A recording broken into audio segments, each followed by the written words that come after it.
নমস্কার, আমি তরুণ ঘোষ। এতদিন আমি যা বলেছি সব তো গুজব গুজব বলেই তো আপনারা উড়িয়ে দিয়েছেন। অনেকেই মেনেছেন, বেশিরভাগ সব গুজব ঘোষ নাম দিয়েছে, আরো অনেক কিছু নাম টাম দিয়েছে। অবশেষে গরিবের কথা ধীরে ধীরে সত্য প্রমাণিত হচ্ছে। গরিব বলেছিল যে যুদ্ধটা শুরু হলে ধীরে ধীরে সব বন্ধ হবে। প্রথম ধাক্কাটা খেয়েছিল ট্রান্সশিপমেন্ট বন্ধ হওয়া দিয়ে। এখন তো আবার স্থলপথে পণ্য সবই তো আপনারা জানেন। এগুলো নিয়ে কচকচিয়ে আমি আর আপনাদের ধৈর্যচ্যুতি ঘটাবো না, বরং যেটা হতে চলেছে এবার, আমি তো বরাবরই বলি যা হতে চলেছে আমি সেই খবর দিই। যে খবর চলছে বাজারে সেই খবর নিয়ে আমি আলোচনা খুব কম করি, খুব কম। যেটা না করলেই নয় সেটা করি। এখন কি হতে যাচ্ছে? এখন যেটা হতে যাচ্ছে, অপারেশন তিস্তা প্রহার। পাকিস্তানের বেলায় কি হয়েছিল? অপারেশন সিন্দুর। এবার হবে অপারেশন তিস্তা প্রহার। এই যে বাংলাদেশি মিডিয়া মাঝে মাঝেই বলতো আমাদের সমান সম্মান চাই, সমান অধিকার চাই, আমরা ছোট ভাই নয়। ভাই, ছোট ভাই তো ছোট ভাই হয়, বড় ভাই হবে কি করে? বড় ভাই তো হতে পারবে না। আমাদের দিয়েই তো, ভারতবর্ষকে দিয়েই তো বাংলাদেশ চলে। এবার সেটা ধীরে ধীরে ধীরে ধীরে উপলব্ধি করানোর সময় এসে গেছে। বাংলাদেশি মানুষরা যারা মুমিন আছে, শিক্ষিত মানুষরা নয়, যারা মুমিন আছে তারা এখন ধীরে ধীরে বুঝতে পারছে যে না, এবারেতে চুরিয়া কাসনা শুরু হয়ে গিয়া। ধীরে ধীরে এই যে অপারেশন তিস্তা প্রহার নামকরণ হলো কেন, তার পেছনে একটা ইতিহাস আছে। এই তিস্তা প্রকল্পের জল বন্টন নিয়ে দীর্ঘদিন ভারতের সঙ্গে একটা কথাবার্তা চলছে। ভারত দিতে চাইলো, একসময় দেওয়ার ব্যাপারে একেবারে রাজি হয়ে গেছিলেন প্রধানমন্ত্রী নরেন্দ্র মোদী, কিন্তু আমাদের রাজ্যের মুখ্যমন্ত্রী তিনি রাজি হননি। তিনি রাজি হননি, তার সম্মত কারণ আছে। তিনি বলেছিলেন তিস্তার জল প্রবাহ যদি কমে যায় তাহলে পরে আমাদের রাজ্যে চাষের ক্ষেত্রে তার ব্যাপক প্রভাব ঘটবে এবং আমাদের চাষিরা জল না পেলে তারা চাষের ক্ষেত্রে বিভিন্ন বাধার সম্মুখীন হবেন, ক্ষতির সম্মুখীন হবেন। তাই মুখ্যমন্ত্রী হিসেবে আমি এই অনুমতি দিতে পারবো না। খুব লজিক্যাল কথা, তিনি লজিকের বাইরে কথা বলেননি। ফলে তিস্তা প্রকল্পের জল বন্টন সেদিন আর হয়ে ওঠেনি, চুক্তি হয়ে ওঠেনি।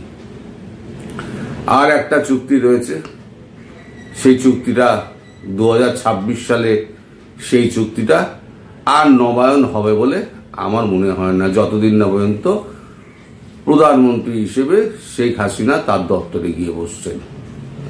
এখন যে তিস্তা প্রহার, তিস্তা প্রহারের কিন্তু দুটো অর্থ আছে। নামটা শুনেই বুঝতে পারছেন তিস্তার ওপরে একটা ভারী আঘাত আসতে চলেছে, অর্থাৎ তিস্তার জল খুব তাড়াতাড়ি গেট বন্ধ হলো বলে। এইবার পাকিস্তানের যে অবস্থা হয়েছিল, সিন্ধু বন্ধ হওয়ার পরে ঝিলম থেকে আরম্ভ করে রাবি পর্যন্ত সব নদী শুকিয়ে মাঠ হয়ে গিয়েছে। এখন মোটরসাইকেল যাতায়াত করছে, নদীর ওপর দিয়ে মোটরসাইকেল যাচ্ছে, নদীর জল নেই, মাছ সব মরে গেছে। জলের জন্য লোকে ছুটোছুটি করছে। বোঝ জল কতটা মানুষের জীবনের আর একটা নাম হচ্ছে জল। পড়েননি ছোটবেলা? বোঝেন নাই কথাটা?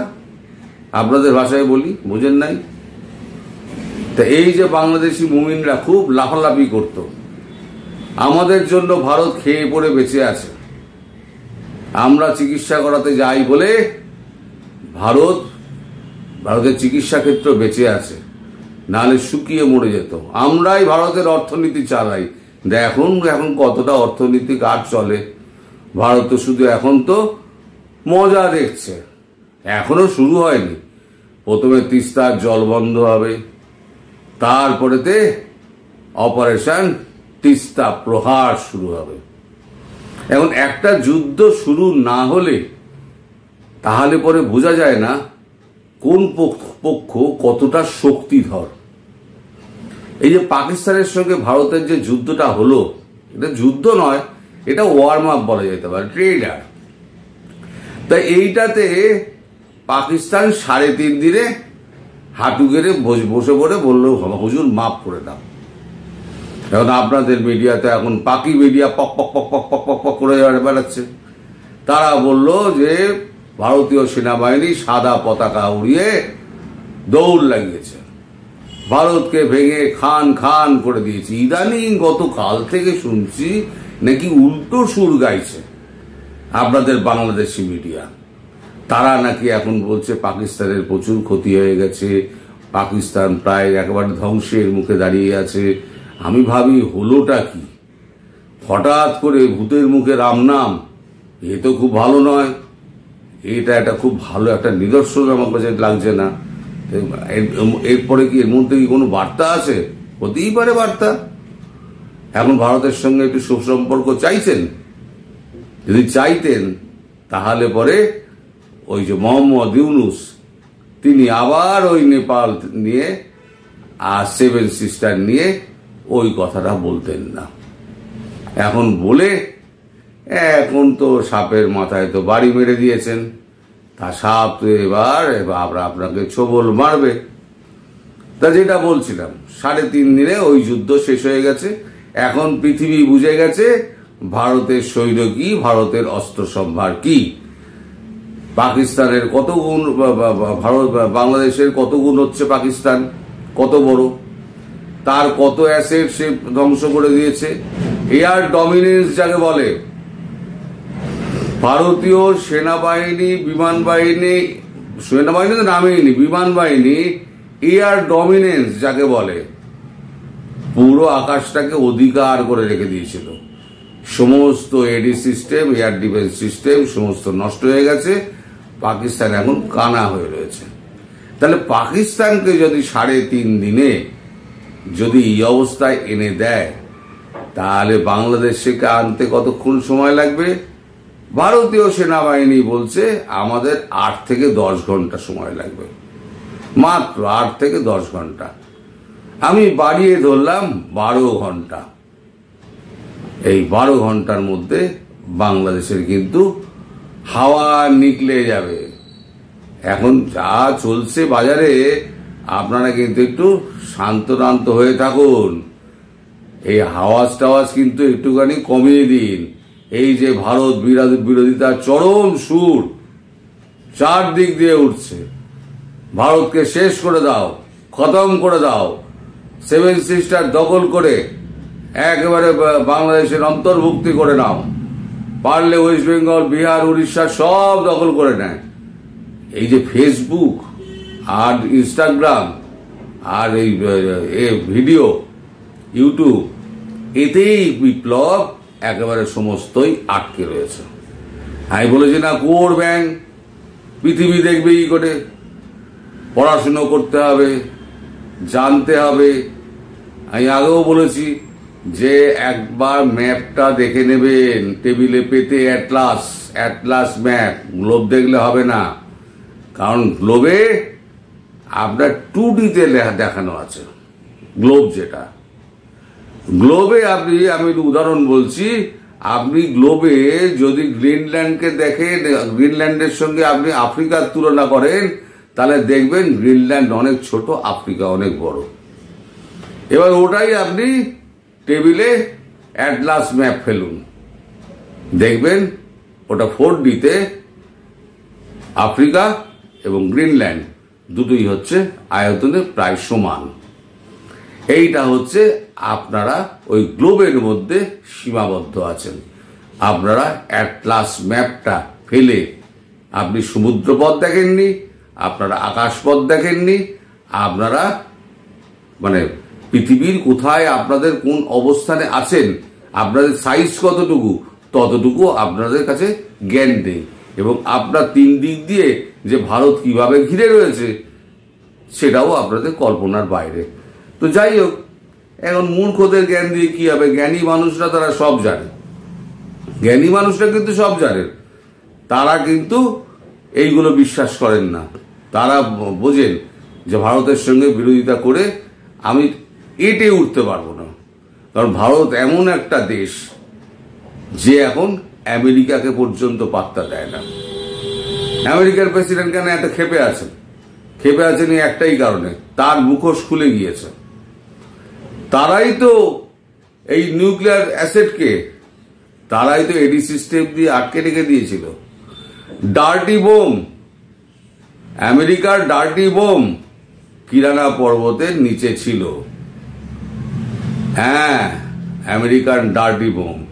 এবার ভাবুন, যে লোকগুলো তো ওপরে মারা গিয়েছে, অফিসিয়ালি বলছে 13 জন মারা গিয়েছে পাকিস্তানে এত বড় হামলায়। এবার আপনি হিসেব করুন, যে দেশটায় যুদ্ধ চলছে সে দেশটায় পরমাণু মারবো করছে, তখন কতজন ইঞ্জিনিয়ার নিচে ছিল, ওই টানেলের নিচে ছিল পরমাণুর ওখানে। আর পরমাণু তো একটা জায়গায় থাকে না, নিউট্রন এক জায়গায় থাকে, প্রোটন এক জায়গায় থাকে, বিস্ফোরক ট্রিগার এক জায়গায় থাকে, আর রকেটটা এক জায়গায় থাকে। তো এইখানে মানে ট্রিগারটা ছিল না, এখানে ছিল কি, এখানে ছিল নিউট্রন আর প্রোটন। এই দুটোই হচ্ছে কিন্তু ডার্টি বোম। এগুলো ফাটবে না, এগুলো কোথাও গিয়ে যদি আপনি ফেলে দেন, একদম 24 ঘন্টার মধ্যে পুরো দেশ বাতাসে বাতাসে ভরে যাবে, কোনো শব্দ করবে না, নিঃশব্দে একটা দেশ শেষ হয়ে যাবে। সেটাই হচ্ছে ডার্টি বোম। এই ডার্টি বোম ছিল আমেরিকার, যে ডার্টি বোমগুলো লুকোনো ছিল ওই কিরানা পর্বতের নিচে। এবং সেগুলো সমস্ত ধ্বংস হয়ে যাওয়ার পর আমেরিকা গেছে ক্ষেপে। ভারত বলছে আমার ঘোড়ার টিম, তুমি আমার সঙ্গে ট্রেড করবে কি করবে না? বাংলাদেশিরা বলেন আমরা ট্রেড বন্ধ করে ভারত না খেয়ে মরে যাবে।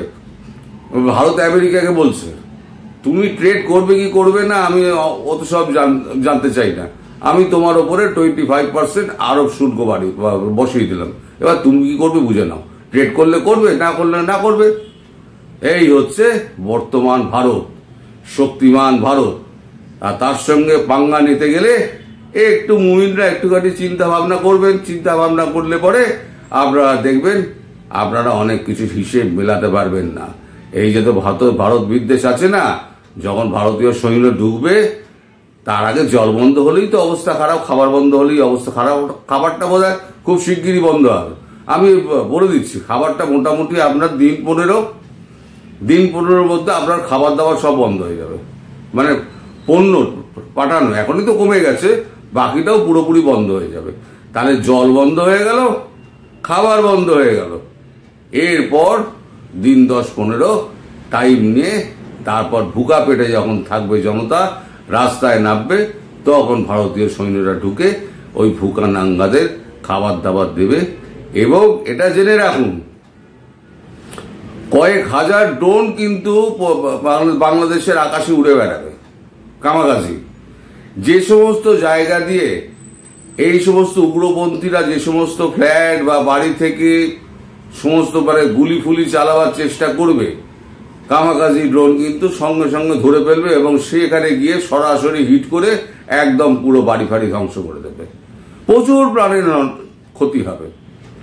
যেটা বলছিলাম আমি, সেখান থেকে প্রসঙ্গ থেকে সরে এলাম, যে ওই যে যখন পরমাণু যুদ্ধ লাগবো করছে, সেই সময়তে কত ইঞ্জিনিয়ার, কত গবেষক, কত বিজ্ঞানী সেই টানেলের মধ্যে ছিলেন, তারা সব বাই বাই হয়ে গেছে। এবার যারা এয়ারপোর্টগুলোতে যারা মেনটেন্যান্সে ছিলেন, যারা ওইখানে এডি সিস্টেমের মেনটেন্যান্সে সব জায়গায় ছিলেন, সমস্ত এডি সিস্টেমগুলো তো নষ্ট করে দিয়েছে। সেই মেনটেন্যান্সের লোকের মধ্যে ছিল চীনা এবং আমেরিকান নাগরিক। না চীনা স্বীকার করেছে, না আমেরিকা স্বীকার করেছে, না পাকিস্তানও স্বীকার করেছে, কেউ স্বীকার করেনি। অন্তত ভারতের যা হিসেব তাতে 2,500 থেকে 3,000 পাইলট, বিজ্ঞানী এবং অন্যান্য লোকজন যারা আছে, এর সিস্টেম দেখাশোনা করা, এই সমস্ত মেনটেনেন্স স্টাফ সব মিলে 2,500 মতো পাকিস্তানি এবং বিদেশি মারা গেছে। এবার তাদের বডি ব্যাগগুলো বইতে আমেরিকা এবং চীনের খুব কষ্ট হচ্ছে। তার জন্যই এত কিছু দৌড়ঝাঁপ চলছে আমাদের আমেরিকার প্রেসিডেন্টের। তো যাই হোক, আপনারা এটা জেনে রাখুন, আমায় গুজব ঘোষ আর যাই আখ্যা দিন না কেন, এই গুজবের কথা কিন্তু ধীরে ধীরে সত্যি হচ্ছে, আরো সত্যি হবে। একটু অপেক্ষা করে যান, অপেক্ষার পর সবুরের ফল, কি সবুরে মেওয়া ফল বলে না, মেওয়া ফলবে। তারপর শেখ হাসিনা ফিরে গেলে দেখবে সব নর্মাল হয়ে যাবে। আর কাউকে চাই না, আমাদের শুধু চাই হচ্ছে মোহাম্মদ ইউনূস আর আপনাদের কয়েকটা উপদেষ্টা চ্যাংড়া, আসিফ নজরুল, তাকে দেখতে পাচ্ছি না সে দেশে আছে কিনা, সে মহা চালাক, যখনই গড়বড় হয় তখনই দেশ ছেড়ে পালিয়ে যায়, তা ঠান্ডা হলে তারপর আসে, সে আদৌ আর আসবে কিনা সেই বিষয়ে আমার যথেষ্ট সন্দেহ আছে। আর ধরা পড়বে কারা, এই চিন্ময় প্রভুর যারা জামিন আটকে রেখে দিয়েছে, বিনা দোষে চিন্ময় প্রভুকে জেল খাটানো হচ্ছে, তাদের প্রত্যেক করার হিসেব কিন্তু ভারতের কাছে রাখা আছে। কারা মামলা লড়ছে, কারা বিরোধিতা করছে, কারা জামাতের লোক, কারা বিএনপির লোক, সব কিন্তু ভারত থেকে রেখে দিয়েছে। ভারতীয় সৈন্য যাবে, তাদের অবস্থান কোথায় সব কিছু জানা আছে। সব কটাকা পটাপট ধরবে, ধরে নিয়ে চলে আসবে, এখানে বিচার হবে। কারণ যুদ্ধবন্দির বিচার তো আর ওখানে হবে না, যুদ্ধবন্দির বিচার তো ভারতে বর্ষা হবে, ভারতের জেলে থাকবে তারা বাকি জীবনটা। যেমন চিন্ময় প্রভু এখন এতদিন কষ্ট করছেন, তার 10 গুণ কষ্ট ভারতীয় জেলে করবেন। সবাই ভালো থাকবেন, সুস্থ থাকবেন এবং সাবধানে থাকবেন। জল বন্ধ হবে খুব শিগগির, তিস্তা প্রবাহ শুরু হবে খুব শিগগির। নমস্কার।